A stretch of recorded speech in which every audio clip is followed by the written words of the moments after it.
시편 23편입니다.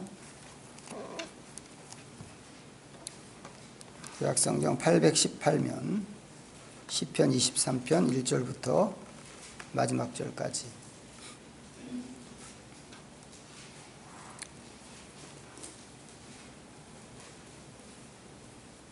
찾으셨으면 우리 다 같이 합독으로 읽어보겠습니다. 시작.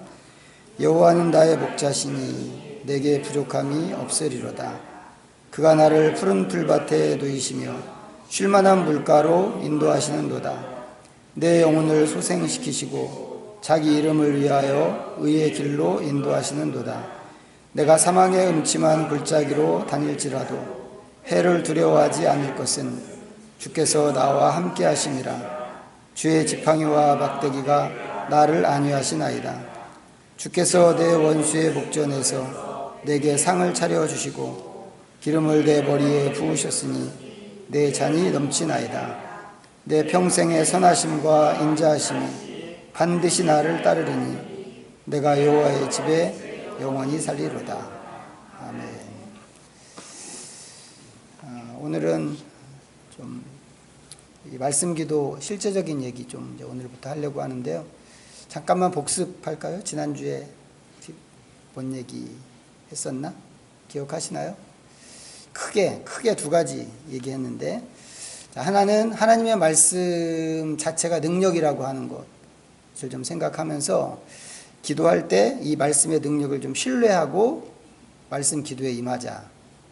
하나님의 그 말씀의 능력이 어떻게 기도 가운데는 그러면 나타나는가 하는 것을 좀 기대하면서 하자라고 하는 것 한 가지였고, 또 하나는 그러면 말씀 기도를 어떻게 할 것인가에 대해서 좀 몇 가지로 이렇게 한 4가지 정도 얘기했습니다. 첫째는 소리내서 기도하자. 둘째는 뭐 생각나는 거 있으세요? 결단하는 기도하자. 주십시오 이런 거보다 내가 이렇게 하겠습니다. 기도 같지 않나요? 그렇게 하면 우리 너무 이제 주십시오에 익숙해 있어서 기도처럼 여겨지지 않을지도 모르겠는데, 사실은 대화라는 측면에서 생각하면 이게 진짜 기도인 거죠. 이게 주십시오보다. 그래서 결심하는 기도하자. 세 번째는 찬양과 기도하는 기도를 좀 드리자고 했고, 또 네 번째는 선포하는 기도. 하늘과 땅은 여호와를 찬양하라 라고 이렇게 하는 것처럼 우리도 그렇게 이 사물에 대해서, 아니면 속사람에 대해서도 그렇죠. 내 영혼아 여호와를 찬양하라, 경배하라, 그런 선포들이 있는데 우리도 좀 그렇게 선포하는 기도할 수 있다고 했습니다. 중요한 거 한 가지가 더 있는데 이제 좀 말씀드리지 않은 게 있습니다. 뭔가 하면 회개하는 기도입니다. 우리 금요일 날마다 또 이제 이 순서를 꼭 갖는데, 어떻게 생각하면 말씀 기도에서 가장 중요한 단락이 이 회개 기도가 아닌가 이런 생각이 들어요.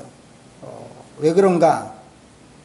일단 우리가 이제 예수님의 이름으로 다 용서받았어요. 용서받았는데 그럼에도 불구하고 이 회개 기도가 여전히 중요한데, 중요한 이유는 우리가 예수님 믿고 난 다음에도 계속해서 죄를 짓기 때문에 그렇습니다.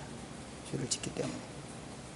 어떤 사람들은 죄를 지을지라도 한번 구원받았기 때문에 그것은 이제 더 이상 죄가 아니다 이렇게 얘기하는 사람들이 있기는 있어요. 구원파 같은 사람들.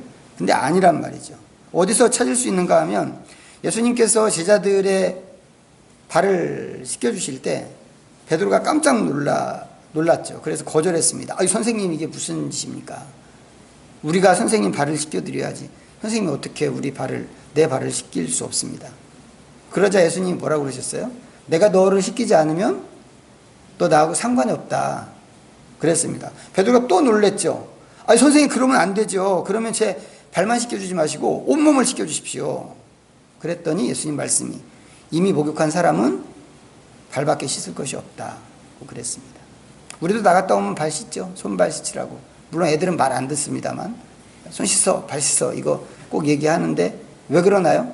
이렇게 하는 이유가, 나갔다 오면 이 때가 붙고 먼지가 묻는다는 걸 우리가 알기 때문에 그렇단 말이죠. 그러니까 이 발 씻는 원리는 굳이 예수님 말씀이 아니더라도 우리가 상식적으로 너무 잘 아는 얘기입니다. 그런데 그것을 예수님이 말씀하셨단 말이죠.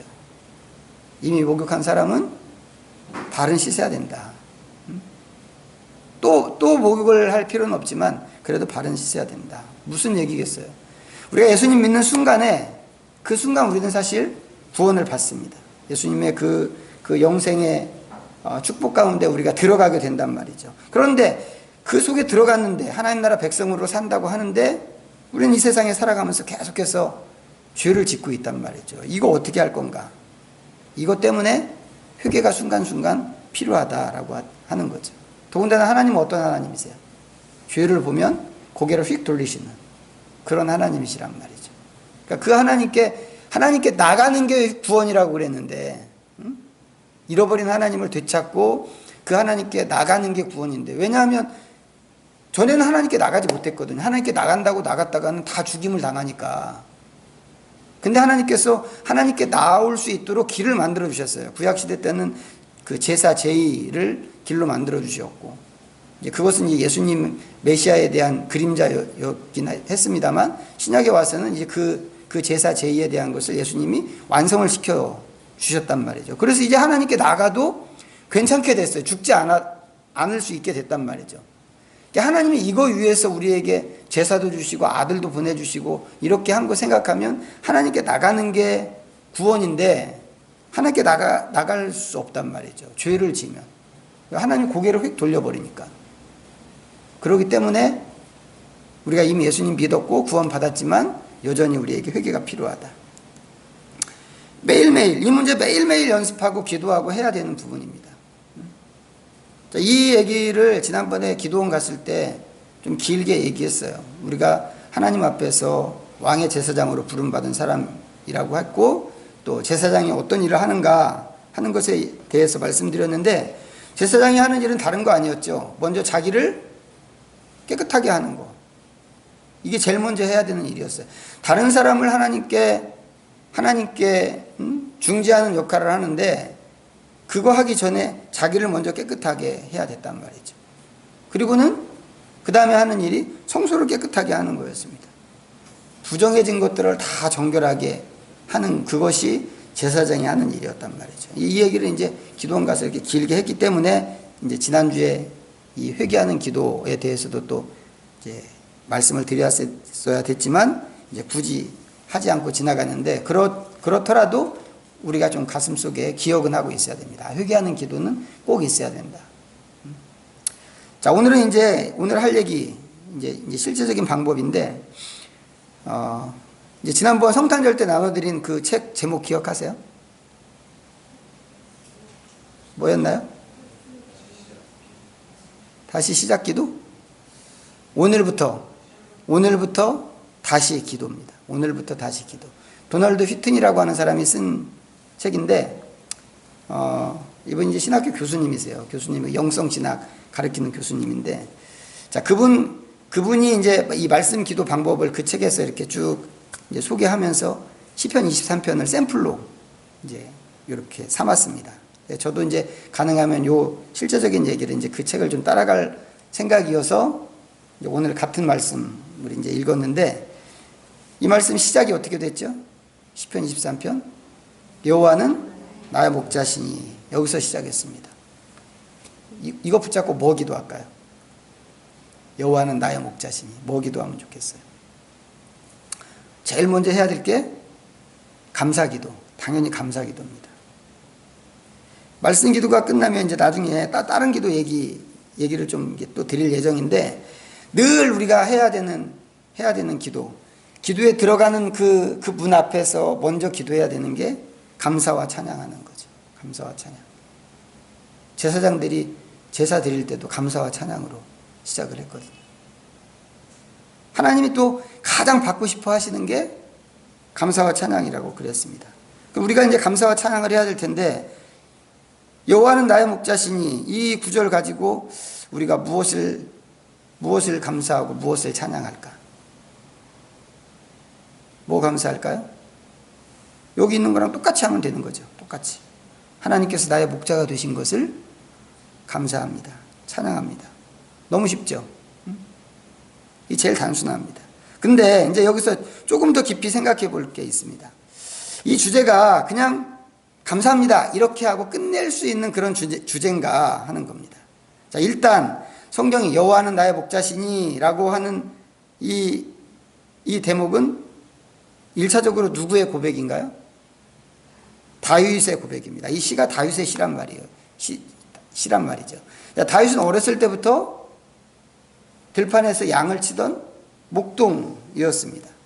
목자가 뭐 하는 사람인가 하는 것을 너무 잘 알았단 말이죠. 양은, 이 양이라고 하는 이 짐승은 목자가 없으면 죽은 목숨이나 마찬가지. 아주 멍청한 그런 짐승입니다. 어떤 때는 늑대 같은 맹수가 잡아먹으려고 달라들 수도 있고, 어떤 때는 도둑이 와서 잡아갈 수도 있습니다. 다윗이 돌보던 양들도 그랬을까요? 맹수가 와서 잡아먹으려고 하고 도둑이 와서 훔쳐가려고 하고 그랬을까요? 그랬겠죠. 보통 양떼들이 있는 곳에 의뢰에 있는 일이니까. 자, 성경 한번 찾아볼게요. 사무엘상 17장입니다. 사무엘상 17장 436페이지. 사무엘상 17장 34절 35절.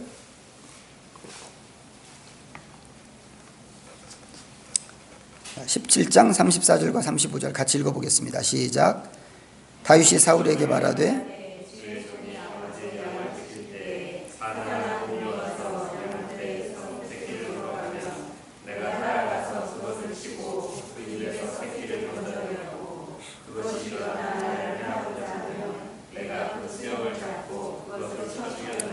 자, 이 말씀은 이제 골리앗과 전투를 하러 나가기 전에 이제 다윗이 사울 왕에게 한 이야기입니다.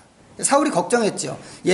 너는 너무 어리고 저기 쟤는 어렸을 때부터 싸움꾼이었는데, 싸움 잘하는 싸움꾼이었는데 너가 어떻게 이렇게 꼬맹이 같은 그런 몸으로 어떻게 나가서 싸우겠니? 라고 걱정을 하면서 얘기하니까 다윗이 자기 경험을 얘기했습니다.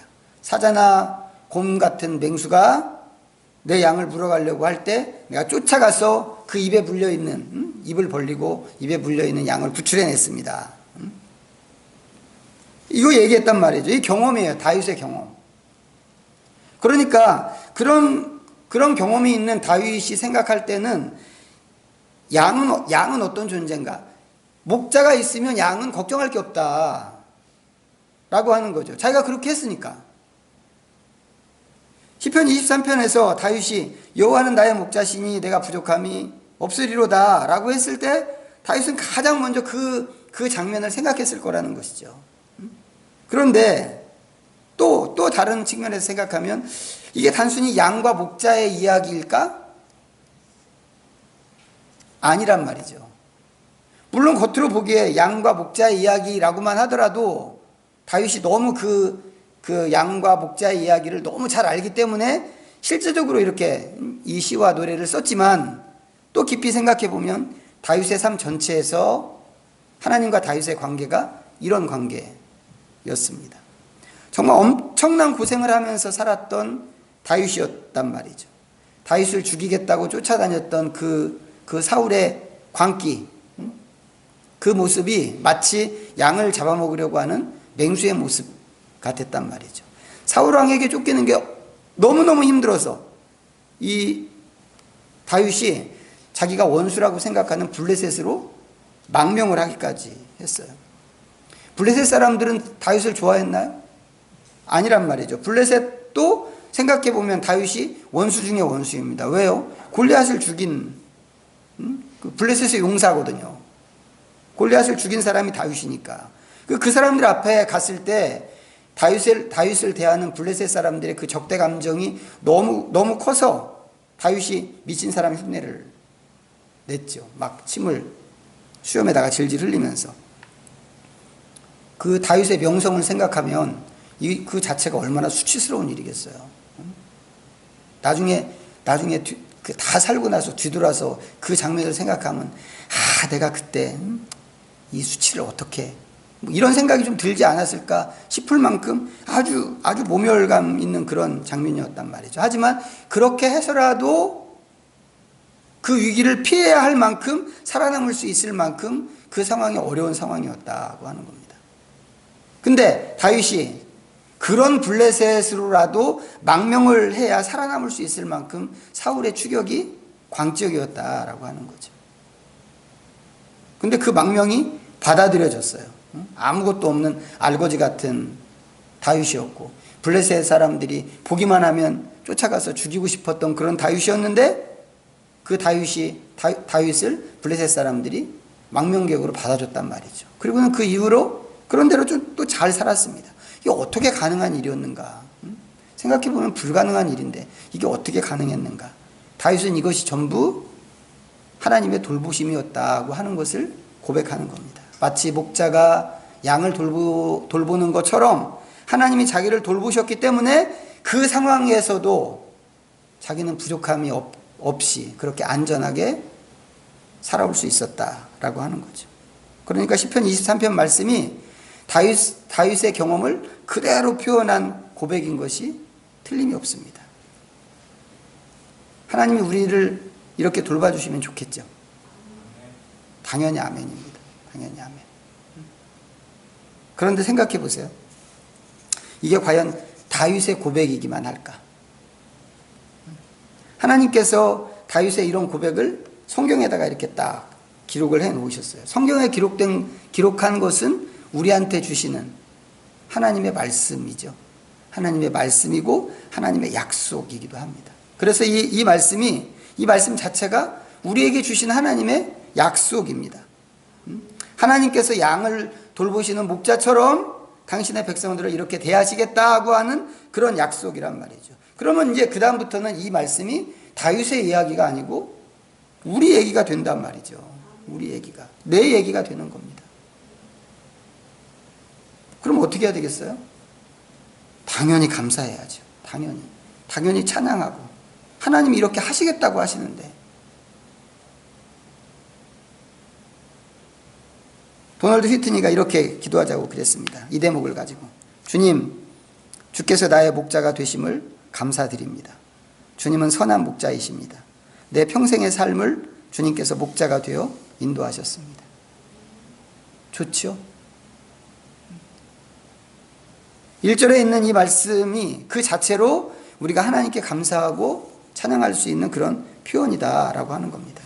나의 목자가 되신 하나님 감사합니다. 나의 목자가 되신 하나님을 찬양합니다. 성경을 읽을 때 우리가 그렇게 기도하고 고백할 수 있는 거죠. 그런데 만약에 이제 이런 기도를 드리면서 하나님이 나를 그러면 어떻게 인도하셨지? 이렇게 한번 생각을 해보면 어떨까요? 하나님이 그동안에 나를 어떻게 인도하셨을까? 그럼 뒤를 돌아다 봐야 되겠죠. 우리가 지금까지 살아왔던 걸음들. 다윗이 자기의 지난 날을 되돌아보고 생각하면서 이렇게 표현한 것처럼 우리도 당연히 우리가 걸어왔던 길들을 돌아봐야 될 것입니다. 어떤 일들이 있었는가? 몸이 아파서 죽을 것 같았을 때, 돈이 없어서 죽을 것 같았을 때, 직장 문제로 죽을 것 같았을 때, 사람들 관계 때문에 죽을 것 같았을 때, 자식들 문제로, 수도 없이 많은 문제들과 어려움들이 우리가 지금까지 살아오면서 혼자서는 감당할 수 없는 그런 일들이 수도 없이 많이 있었잖아요. 어떻게 그런 과정들을 견디고 왔지? 라고 생각하면 하나님이 인도하셨구나 라고 하는 것을 우리가 생각하지 않을 수 없다고 하는 겁니다. 그래서 이런 것들을 생각하면 하나님이 어떻게 나의 목자가 되셨는가 하는 것을 더 구체적으로 알 수 있게 된다는 거죠. 그렇게 되면 이 구절은 또 더 이상 다윗의 고백이나 아니면 그냥 막연한 어떤 약속, 뭔지 모르는 그런 막연한 약속, 그런 것이 아닌 거죠. 실제로 목자가 되시는 하나님을 생각하게 하는 그런 말씀이 되는 겁니다. 그 하나님께 감사하고 하나님을 찬양한다라고 하면 우리가 그냥 막연하게 책 읽고 써 있는 대로 하나님 감사합니다, 이렇게 하는 거하고는 또 다른 분위기가 나오는 거죠. 훨씬 실감 있는 이야기가 되는 겁니다. 지금까지 나의 목자가 되신 것을 감사하고, 또 경험이 있기 때문에 앞으로 하나님께서 어떻게 나의 목자가 되실까 하는 것을 또 기대할 수 있겠죠. 그것을 끌어다가 또 찬양할 수 있습니다. 하나님 지금까지 나의 목자가 되셨는데 앞으로도 나의 목자가 되실 것에 대해서 내가 믿고 찬양합니다. 이렇게 되면 우리의 기도가 또 살짝 바뀔 수 있고 아주 구체적인 표현으로 고백될 수가 있습니다. 그런데 또 이런 것도 있습니다. 여기서 다윗이 하나님은 나의 목자이십니다 라고 이렇게 얘기했는데 그럼 나는 뭘까? 나는 뭘까? 다윗은 뭐겠어요? 다윗은 양로를 잘했나요? 다윗은 양로를 잘했죠. 늘 목자의 음성에 귀를 기울이고 뭐든지 물어보고 이렇게 살았으니까. 하나님 저 10일 나게 제가 갈까요? 하나님 내가 어디 가서 도와줄까요? 가서 실컷 도와줬더니 구해줬더니 원수로부터 구해줬더니 그 사람들이 사울왕한테 자기를 팔아먹으려고 움직이는 거예요. 하나님 내가 얘네들이 여기 그냥 있으면 이 사람들이 나를 팔아먹을까요? 내가 여기 떠나야 될까요? 하여튼 하나에서 열까지 늘 하나님께 묻고 하나님 말씀을 듣고 이렇게 움직인 사람이 다윗이잖아요. 근데 그 다윗에게 목자였던 하나님이 오늘 나에게 목자 되신다고 그랬단 말이죠. 그러면 하나님이 나의 목자라고 그랬는데 그럼 나는 뭘까? 또 돌아볼 수 있습니다. 과연 나는 목자의 돌봄을 충분히 받는 그런 양인가? 하나님의 목자면 그렇게 되는 게 철저하게 양으로 사는 게 제일 잘 맞는 짝이죠. 목자와 양. 근데 과연 나는 하나님의 목자이신 하나님을 잘 따르는 양이었는가? 이거 우리가 묻고 기도해야 될 내용입니다. 우리가 몇 주 전에 주일 말씀에서 잠깐 본 것처럼 예수님께서 그러셨잖아요. 내 양은 내 음성을 듣는다. 나는 목자이신 하나님의 음성을 잘 듣고 있는가? 가장 좋은 것은 하나님의 목자가 되고 그 목자의 음성을 잘 듣고 따라가는 양 노릇을 내가 잘하는 것입니다. 그런데 그렇게 목자이신 하나님을 잘 따라가려면 전제 조건이 있어야 되죠. 어떤 전제 조건이요? 신실한 믿음이 있어야 됩니다. 신실한 믿음. 믿음이 없으면 목자를 따라갈 수 없어요. 아무것도 보이는 게 없는 그런 상태에서도 하나님이 틀림없이 생명으로 인도하실 거라고 하는 그런 믿음. 하나님만 믿고 따라가면 정말 부족함이 없을 거야 라고 하는 믿음. 하나님이 모든 위험한 사람과 상황과 사건들로부터 나를 지켜주실 거야 라고 하는 그 믿음, 이런 게 있어야 하나님을 따라갈 수 있단 말이죠. 혹시 들으신 적이 있으시겠지만 지금 읽은 이 말씀을 농담처럼 사용하는 그런 이야기도 있었습니다. 예를 들면 뭐예요? 돈은 나의 목자시니 내게 부족함이 없으리로다. 옛날부터 유행했던 건데 처음 들으세요? 처음 들으셨어요? 와. 우리 시대가 그렇단 말이죠. 우리 시대가. 돈에 대한 집중력이 하나님에 대한 집중력과 이렇게 비교해 보면 하나님에 대한 집중력을 훨씬 몇 배나 능가한다 이 말이죠. 돈에 대한 집중력이. 대부분의 사람들이 말은 다르게 할 수 있지만 여호와는 나의 목자신 이렇게 얘기할 수 있지만 실제로 사는 거 보면 돈이 목자인 경우가 또 의외로 되게 많습니다. 그런 분위기에서, 그런 사회 분위기에서, 그런 정신세계 가운데서 나는 과연 하나님만을 목자로 인정하고 따라가는가? 아니면 말로는 하나님이 목자라고 이야기하는데 실제로는 다른 사람처럼 돈을 더 중요하게 생각하고 있지는 않은가? 하나님하고 같이 있을 때 안심이 되는가? 아니면 호주머니에 돈이 두둑할 때 안심이 되는가? 이런 것들을 정직하게 살펴보고 아니다 싶으면 그럴 때는 어떻게 기도하겠어요? 회개하는 기도를 드려야 되겠죠. 하나님 나의 목자라고 하셨는데 제가 하나님을 온전히 따르지 못한 것을 용서해 주십시오. 온전히 의지하지 못한 것을 회개합니다.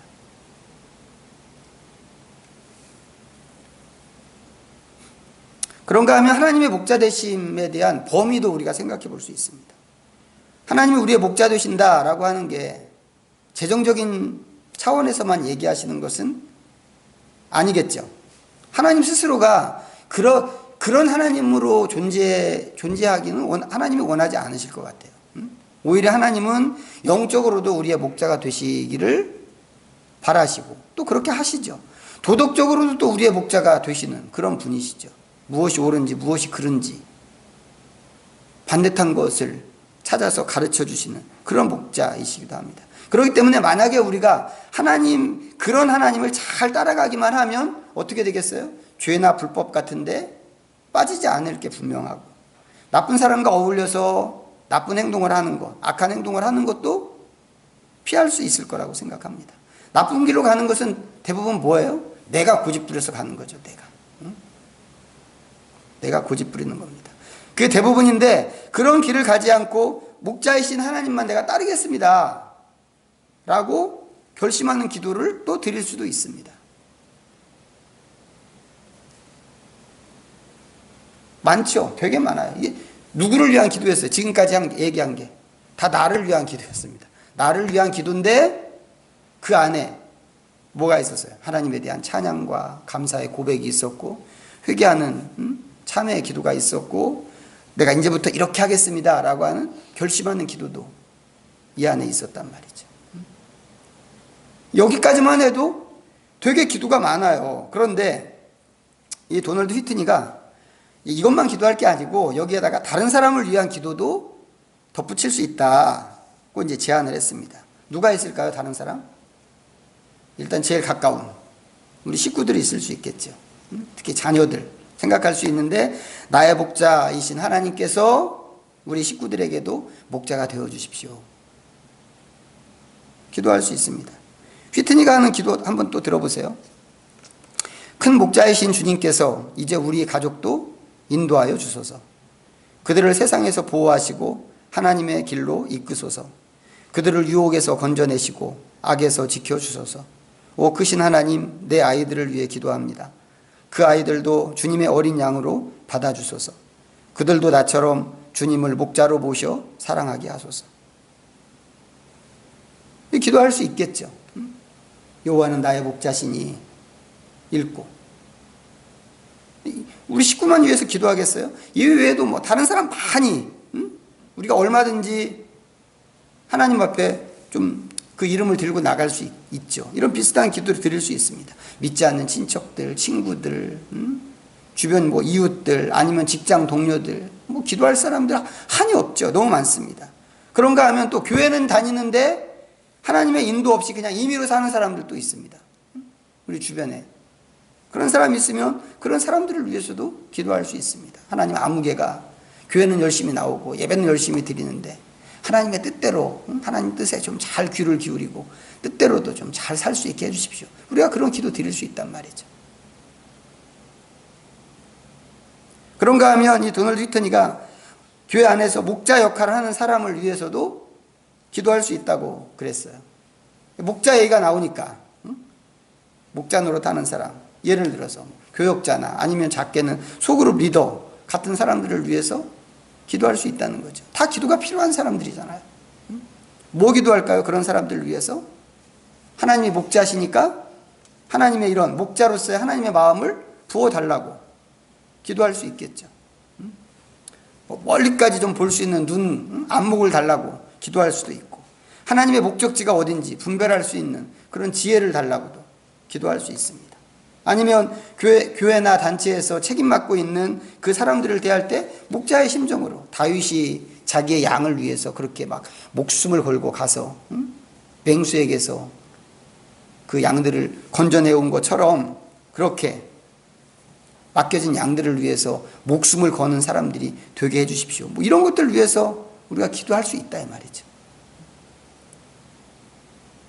자, 오래전에 어떤 분이 자기 목사님을 위해서 기도하는 소리를 들었는데, 제가 섬기는 교회 새벽, 이제 다른 교회 다니는 분이 이제 교회 새벽 기도 이렇게 와가지고 예배 마치고 막 큰 소리로 그 당신의 교회 목사님을 위해서 기도하시는데, 하나님 우리 목사님, 아무개 목사님 세계에서 제일 유명한 목사님 되게 해주시고, 우리 교회 세계에서 제일 큰 교회 되게 해주시고 가장 능력 있는 목사님 되게 해주시고 그런 거 기도하더라고요.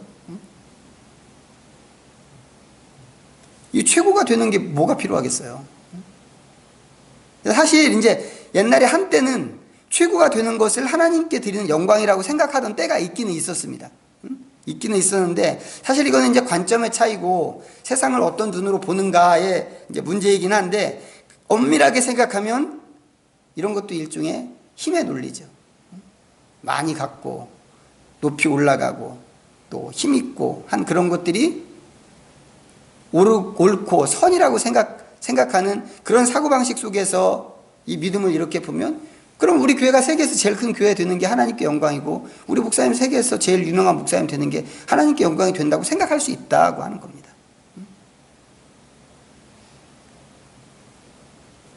실제로 우리나라 교회에서 뭐 다른 나라도 마찬가지겠지만 꽤 오랫동안 힘을 갖고 권력을 갖고 하는 것이 하나님의 축복이라고 그렇게 생각한 적이 있습니다. 물론 지금도 그렇게 생각하는 사람들이 있기는 있는데 그런데 실제로 예수님의 관점에서 보면 하나님 나라 관점에서 보면 절대 아니다 이거죠. 그런 게.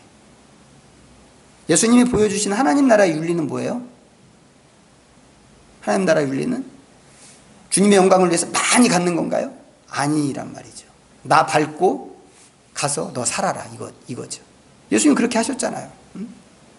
나 밟고 가서 너 살아라. 내가 너네들 위해서 죽는다. 이게 하나님 나라의 윤리란 말이에요. 하나님의 관점이고. 그렇기 때문에 예수님께서 제자들에게 말씀하실 때도 이런 말씀하시죠. 누구든지 1등 되고 싶으면 어디로 가라? 제일 뒤에 꼴찌 자리 가서 섬겨라 라고 그랬죠. 1등 되고 싶으면. 세상에서는 이렇게 얘기하지 않습니다. 수단과 방법을 가리지 말고 1등 되라 이렇게 얘기하죠. 1등 돼야 사람 대접받고 1등 돼야 과시할 수 있고 무시당하지 않는다고 생각하기 때문에. 근데 예수님의 관점은 완전히 반대란 말이에요. 1등 되고 싶으냐? 그럼 꼴찌로 내려가서 섬기는 사람이 되라. 많이 갖는 것이 나빠서 그러는 게 아니고 좋은 것일 수 있지만 진짜 중요한 것은 내가 갖고 있는 것을 어떻게 사용하는가 하는 게 중요하기 때문에 그렇다 이거죠.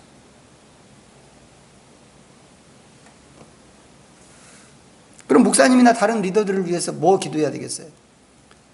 1등 가는 목사님 되게 해주십시오. 이렇게 기도 안 하면 뭐 기도해야 되겠어요? 아까 말씀드린 거 그런 거죠. 하나님의 마음을 주시고 책임감을 주시고 사랑을 주시고 헌신의 마음을 주시고 지혜와 분별력을 주시고 이런 것들 기도하는 겁니다.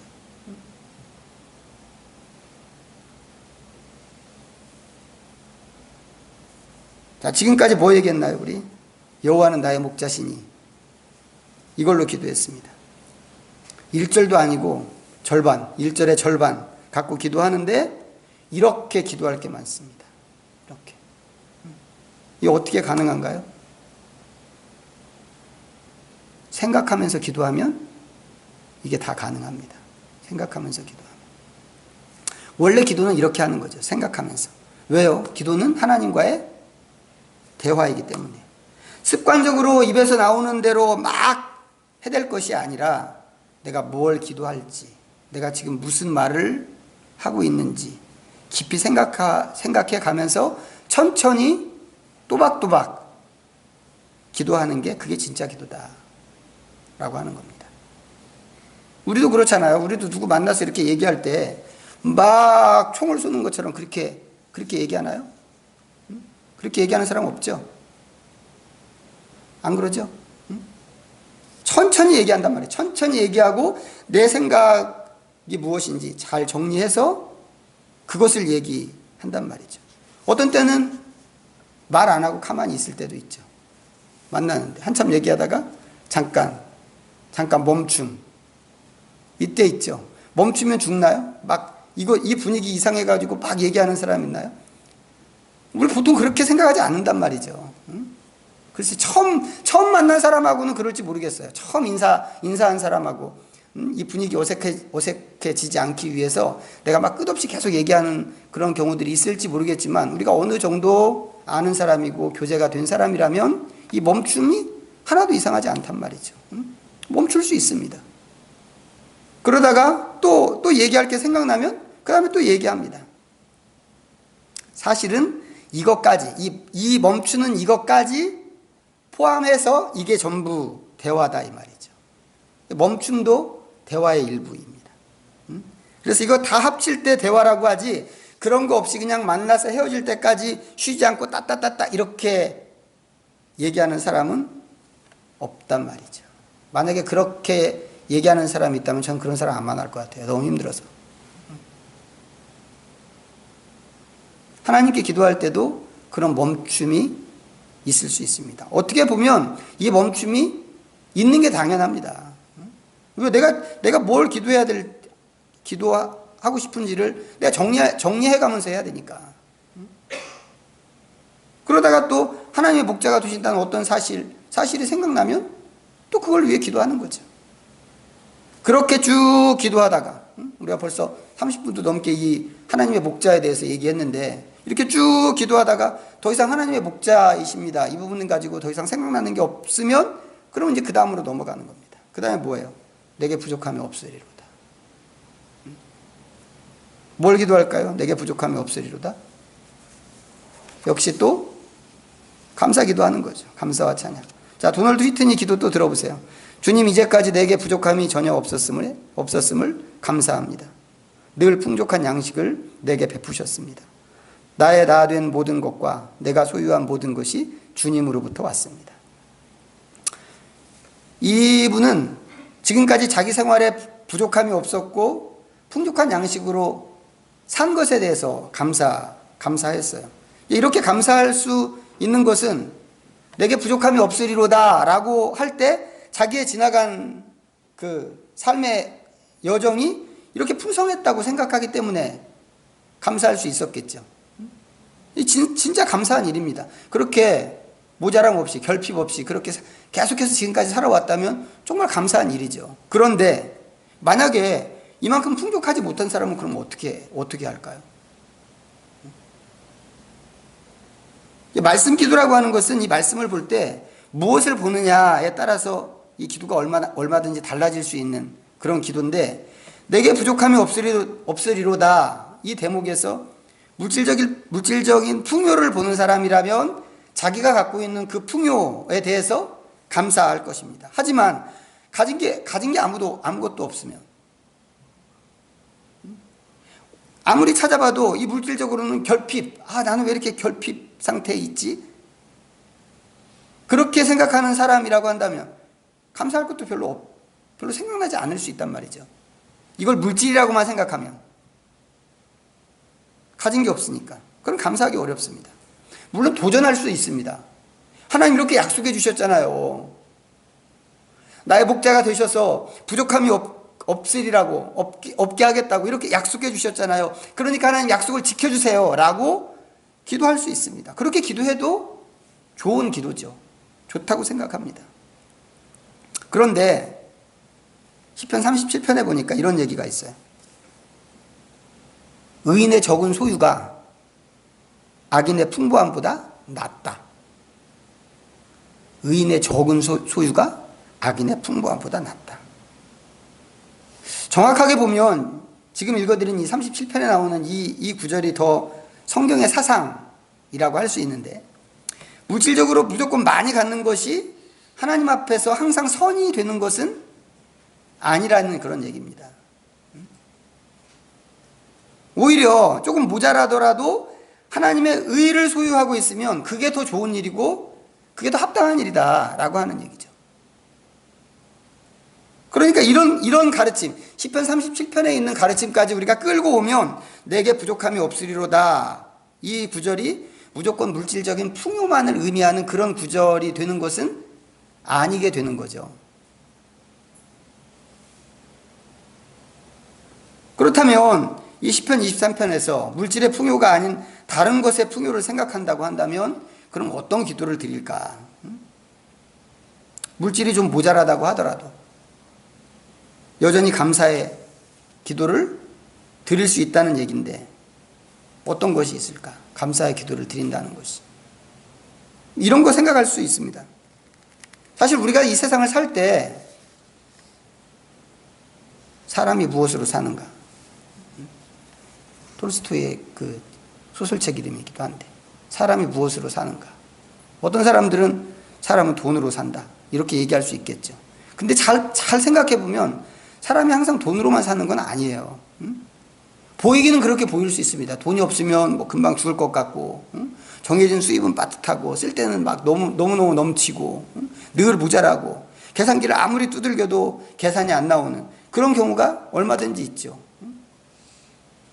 월급 통장, 통장에 월급이 들어오면 이 통장 속에 들어오는 월급이 내가 만져보기도 전에 쫙 빠져나간다고 그런 얘기도 있잖아요. 그게 어떻게 보면 현실이란 말이죠.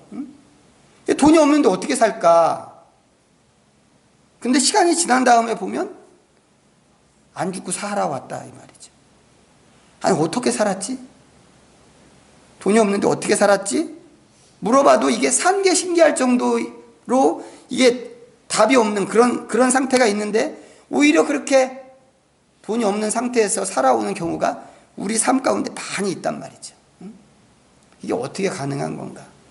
생각해 보면 하나님이 도와주셔서 산 것이다. 우리가 그렇게 얘기할 수밖에 없다 이 말이죠.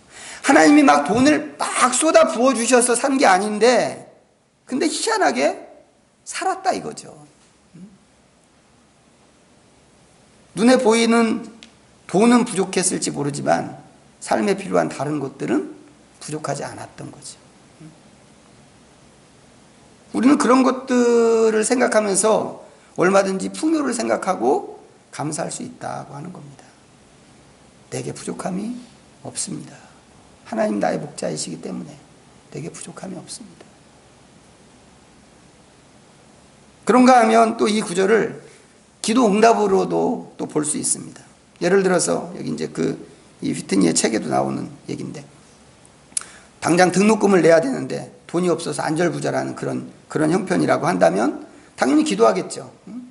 뭐 며칠을 두고 등록금 고지서 나올 때부터 기도할지 모르겠습니다. 아니면 뭐 저 같은 경우는 방학하면 이제 방학 시작할 때부터 이제 그 다음 학기 등록금을 위해서 기도해야 됐는데 기도합니다. 근데 기도하다가 말씀 기도를 하려고 시편 23편을 쫙 펼쳤다고 한번 생각해 보세요. 1절을 읽는데 이 구절을 딱 읽었습니다. 내게 부족함이 없으리로다.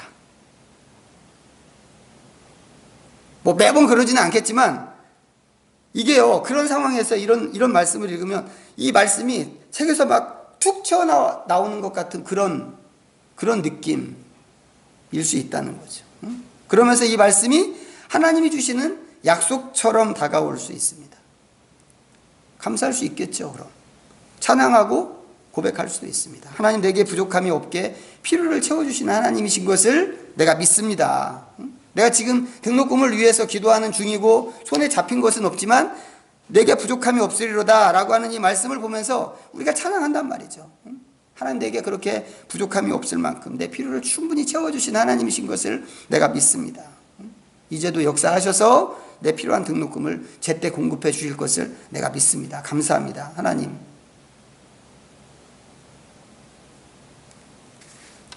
제가 대학 다닐 때 사실 이런 경험을 아주 그냥 수도 없이 했습니다. 물론 그때는 이제 뭐 이렇게 시편으로 말씀 기도하고 이러지는 않았는데, 이게 큐티를 했어요. 큐티. 뭐 23살 때부터 큐티 했으니까 매일매일 큐티 하는데 이렇게 말씀이 확 들어오는 그런 때가 있었어요. 그러면 이제 확신이 되는 거죠. 아, 이게 하나님의 약속이구나. 그러면요, 틀림없이 정한 시간에 등록금이 마련이 됩니다. 아주 희한하게. 막 비가 쏟아지는데 어떤 분이 등록금 하라고 돈 갖다 주는 그런 것도 있었어요. 너무 오래돼서 이제 다 잊어버리긴 했는데 그런 일이 한두 번이 아니었단 말이죠. 이런 건 아직 오지 않은 일이에요. 언제 올지도 모릅니다. 그렇지만 믿음으로 취하고, 이런 말씀 읽을 때 하나님, 내가 이걸 믿음으로 취합니다 하고는 감사의 고백을 하면 되는 일이다 라고 하는 겁니다. 그렇지 않으면 뭐 재정적으로 어려움을 당한 다른 사람 위해서 기도할 수도 있겠죠. 아무개가 지금 이런 어려움으로 고난을 당하고 있는데 하나님, 그 필요를 채워주셔서 그 친구한테도 부족함이 없게 해주십시오 라고도 기도할 수 있습니다. 돈만 위해서 아니라고 그랬죠. 건강을 위해서 기도할 수 있고, 기술이나 지식을 위해서도 기도할 수 있고. 소그룹에서 공부를 인도해야 된다면 어떻게 할까요? 소그룹에서 공부를 인도한다면? 저 같은 경우는 이제 이렇게 돌아가면서 항상 인도시키는 그런 경우 많은데, 막 처음에는 기겁을 하죠.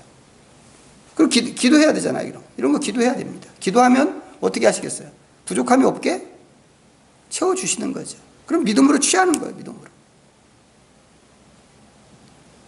어떤 모임에서 대표 기도를 해야 된다면 어떻게 하겠어요? 저는 고등학교 때 대표 기도 시켜가지고 도망갔어요. 제가 기도해야 되는데 기도 못하는데 저한테 대표 기도 시켜서. 지금 같으면 안 도망가지. 기도하죠. 기도해야 된다 이 말이죠. 아, 무섭고 내가 어떻게 기도를 하지? 생각하면 뭐 너무 무섭고 떨리고. 그러니까 기도하는 거예요. 하나님, 내가 이렇게 내 기도가 빈곤한데, 나 기도 잘할지도 못하는데, 더군다나 사람들 앞에서 기도해야 되는데, 하나님 도와주십시오. 부족함이 없으리로다 그랬는데, 하나님 부족함이 없게 해주신다고 했으니까 내 기도도 그렇게 풍요롭게 해주십시오. 기도할 수 있겠죠. 그리고 믿음으로 가는 거예요. 이런 것들이 전부 목자이신 하나님께 도와달라고 기도할 수 있는 일들이다라고 하는 겁니다. 그러면 그렇게 다양하게 건강에 대해서, 기술에 대해서, 지식에 대해서, 심지어는 뭐 기도나 성경 공부, 인도나 이런 거에 대해서까지도 하나님이 부족함이 없게 해주실까? 당연히 그렇게 해주신다 이거죠. 당연히. 틀림없이 그렇게 해주십니다. 왜? 말씀에 그렇게 약속을 하셨으니까. 물론 이런 것들을 위해서 우리가 지금까지 기도했습니다. 그리고 응답도 받았죠. 응답받은 경험들도 있습니다. 그런데 그런 기도를 이제는 말씀에 비추어서 해보자고 하는 겁니다. 말씀 기도 아니더라도 우리가 뭐 늘 재정을 위해서 기도하고 건강 위해서 기도하고 늘 그렇게 했죠. 했는데 이제는 그렇게 생각나는 대로 기도하는 게 아니라 우리가 말씀에 비추어서 그 말씀 붙잡고, 하나님의 약속이니까 약속 붙잡고 그렇게 기도하자. 그렇게 기도하면 이런 식의 기도를 끝도 없이 할 수 있다고 하는 겁니다. 정말 끝도 없이. 더군다나 이게 하나님의 뜻에 맞춘 기도니까 얼마나 좋아요. 우리가 약속한 대로 이방인의 기도하지 말고 하나님의 나라와 의를 위한 기도를 드리자. 이렇게 한 것이니까.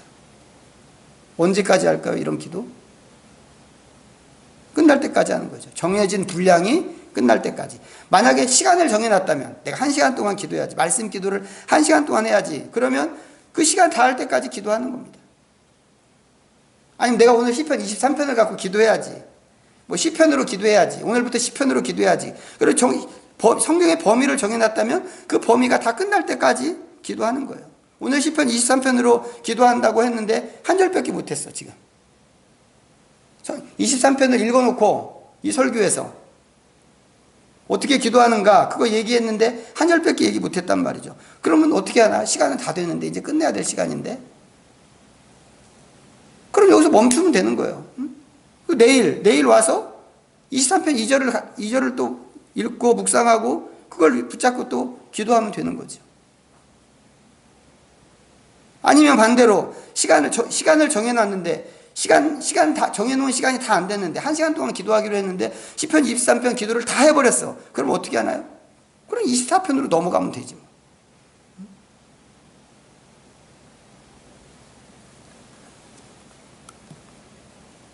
오늘 이 시편을 샘플로 정한 이유는 시편 자체가 기도이기 때문에 그렇습니다. 이 시편은 전체가 기도이면서 또 찬송인 그런 말씀이거든요. 그래서 우리가 이제 지난주에 이렇게 기도하자, 뭐 결단하는 기도, 뭐 찬양하는 기도, 뭐 이런 기도, 이렇게 기도하자라고 했던 그 방식이 이 시편 안에 다 들어 있습니다. 이게 전부 우리가 생각해 보면 연습해야 되는 그런 방식인데, 이 기도 방법을 연습하는데 시편이 도움이 된다라고 하는 겁니다. 그래서 오늘 이 시편으로 기도하기 실제를 말씀드렸는데, 이 한 주간 동안 이 시편을 가지고 조금씩이라도 연습을 해봤으면 좋겠습니다. 돌아가시면 우리 6절이잖아요. 오늘 한 절 했잖아요. 내일 2절 갖고 해보실래요? 그 다음에 3절 이렇게 해서 이 한 주간 동안 시편 23편 가지고 조금씩이라도 한 번씩 이렇게 연습을 해보셨으면 좋겠어요. 범위를 나한테 처음에 시작해서 내 가족들, 이웃들, 내 직장, 사회, 우리나라까지 범위를 확장시켜 가면서 그 안에 기도를 담고 이렇게 할 수 있으면 우리의 기도가 더 풍성해질 수 있을 것이고, 또 말씀 기도, 감사 기도, 회개 기도, 결심하는 기도, 고백하는 기도, 선포하는 기도, 이런 것들을 다 우리가 그 안에 골고루 잘 담아낸다면 한 절을 가지고 기도한다고 하더라도 우리의 기도가 얼마나 풍성해질까 하는 것을 우리가 상상할 수 있습니다. 이것이 좀 꾸준히 연습돼서 정말 하나님의 말씀만 붙잡고 기도할 때 하나님께서 우리를 보시면서 이제 이방인의 기도 좀 그만해라, 이렇게 절대로 말씀하시지 않는 그런 수준 있는 기도자들이 다 되셨으면 좋겠습니다. 기도하겠습니다. 하나님 아버지, 고맙습니다. 이제 저희가 본격적으로 말씀을 붙잡고 어떻게 기도해야 하는가를 시작하였습니다. 우리가 이방인의 중원부원하는 기도를 포기하고 정말 하나님의 나라와 의를 위하는 하나님의 뜻을 따르는 기도를 하기로 작정하였는데, 하나님 여러 가지 방법들이 있겠지만 우리 옆에 있는 하나님의 말씀을 붙들기로 했습니다. 하나님 말씀 가운데 주의 뜻이 있고 이 세상에 대한 하나님의 뜻과 계획이 담겨져 있고 우리를 향하신 하나님의 놀라운 그 선포의 약속이 있는데, 이 말씀 붙잡고 저희들이 기도로 나아갈 때 우리의 기도가 더욱더 풍성해질 수 있도록 도와주시기를 원합니다. 하나님, 이제 시작할 때 저희들이 철저하게 준비하고 연습할 수 있도록 주님 저희들을 다그쳐 주시기를 간절히 바라오며, 아버지 하나님 앞에서 저희들이 이 일에 있어서 조금도 게으름을 부리지 않도록 늘 깨어있는 마음이 있게 하여 주옵소서. 우리의 생각과 우리가 갖고 있는 여러 가지 사상들을 하나님께서 조각하시고 또 새롭게 하실 때 오직 하나님 나라의 관점으로 말씀을 보고 하나님 나라의 관점으로 사람과 세상을 보면서 하나님의 뜻을 따라 간구하게 하여 주옵소서. 예수님의 이름으로 기도드립니다. 아멘.